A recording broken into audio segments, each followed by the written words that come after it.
Доброго дня вам! Я Мурат бин Муслим, и вы на канале Курдское просвещение. Дорогие друзья, сегодня я в гостях у Алмаз Мырзаевой. Здравствуйте! Здравствуйте! Вот уже много лет Алмаз занимается вязанием и достигла в этом больших результатов. Особенно хорошо получаются носки с курдским орнаментом.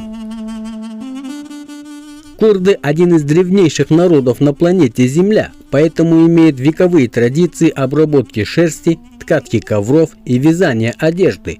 Алмаз Мырзаева – хранитель этих традиций, мастер по вязанию.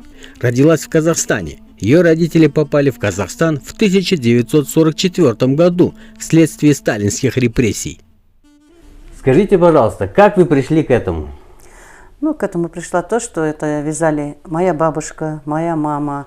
Потом мы, сестры, как подрастать стали увлекаться этим. Это просто у нас как-то из поколения в поколение передается вот этот, как, наследие это передается просто. Вот и все. Это хобби. Это и хобби, и как-то отвлекаешься от всяких этих. Оно успокаивает, как бы оздоровительно. Как оздоровительная идет процедура. Скажите, пожалуйста, существуют какие-то особенные орнаменты или как-то они делятся? Вы знаете, то, что с Кавказа нам достались, вот эти 5 узоров, это перек называется. Он уменьшительный есть, большой. Главное, вот эти на русском языке он называется ромашка. Это очень сложный узор. У меня сколько учеников было, всех учеников я сначала даю вот этот узор. Конечно, они возмущаются. Я сама с этого узора, меня бабушка заставила вязать. Как? Не заставила, сказала, если свяжешь этот узор, остальные будешь закрытыми глазами вязать. С Кавказа то, что вот узоры, я говорю, вот этот передался, Коч-Буйнузы, так называется, вот как-то, я не знаю, как он это. Вот этот узор, это чисто кавказские, вот это узоры идут. Вот это все чисто кавказские узоры идут. Которые с кавказских вот у меня остались в памяти, я и вяжу их. Вот эти 5 узоров, которые я... То есть вот это национальный старый кавказский Да, вот все вот до сюда, это все национальный кавказский. А тут уже вы импровизируете это сами? Импровизация уже этого времени, вот нашего времени, советского времени, как бы говорить. А это все вот по сей, до этих крючочков, это все чисто кавказское наследие. Ну тут вяжет, видите, у них изнанка вот идет. Так, тут нету этого. Вот, шахматный порядок вот тоже вот. Порядок, да, вот шахматный порядок вот. Видите, ну это просто, это узоры как зубчики рядами, а это вот в шахматном порядке. Вот такая подошва тоже. Эти носки носят как мужчины, так и женщины? Да, как мужчины и женщины. Ну, разница в том, это размеры только и все. Размеры, да. А у вас сколько? Много учеников?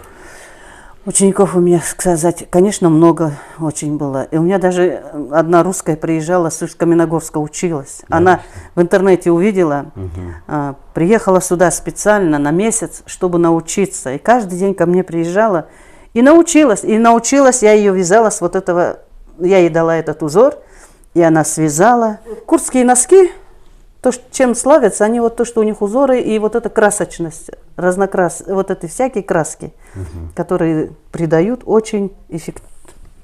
И красиво смотрится. И... Да, очень красиво, очень красиво. А за какое время вы можете связать вот пару вот таких носков? Ну, пару носков это посидеть 2 вечера и все, больше нет. Потому что днем я не вяжу, я только вечерами.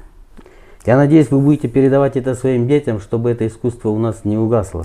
У меня вяжут мои дети. Я просто могу сказать еще, знаете, что вот я веду как бы свой свои записи, что куда уходят, когда у меня берут люди, как говорят же, вот мы берем туда-туда. И просто вот у меня такой список, география, короче говоря, моих носков по миру, можно сказать, где они бывают. Америки. Большая часть в Германии уходит. Индия, Франция, Канада, Швейцария, Турция, Киргизия, Новая Зеландия, Россия, Ташкент, Башкирия, Санкт-Петербург. Санкт-Петербург вот недавно у меня 20 пар забрали. Ого, машаллах. Да, забирают у меня это. И я для себя вот это записываю. Не то, что сколько чего, куда, а просто мне интересно. География путешествия моих носков. Это очень интересно. Я, честно говоря, не ожидал, что... Нет, у меня география очень большая, да. Дорогие друзья, кто хочет научиться этому искусству, это очень красиво. Можете вот обратиться к Алмаз. Она с удовольствием научит, все покажет, все как... Надо иметь только немного терпения. Я думаю, кто захочет, у него все получится. Правильно? Да, здесь терпение очень нужно. Но мы очень рады, что к вам приехали, увидели все это своими глазами. Очень красиво. Теперь пожелания ваши курдам других стран. для своей души, для своего, как говорится, ну как это сказать, отдушины души, что ли, вяжите. Вязание успокаивает человека. Глядя на эти орнаменты, ёкает сердце, радуется глаз, ведь это посыл наших предков из прошлого. Дорогие друзья, чтите традиции, храните историю, уважайте старших, и вы никогда не будете унижены. Подписывайтесь на наш канал, ставьте лайки, пишите комментарии и распространяйте наше видео. Всю эту работу я делаю для вас. До встречи!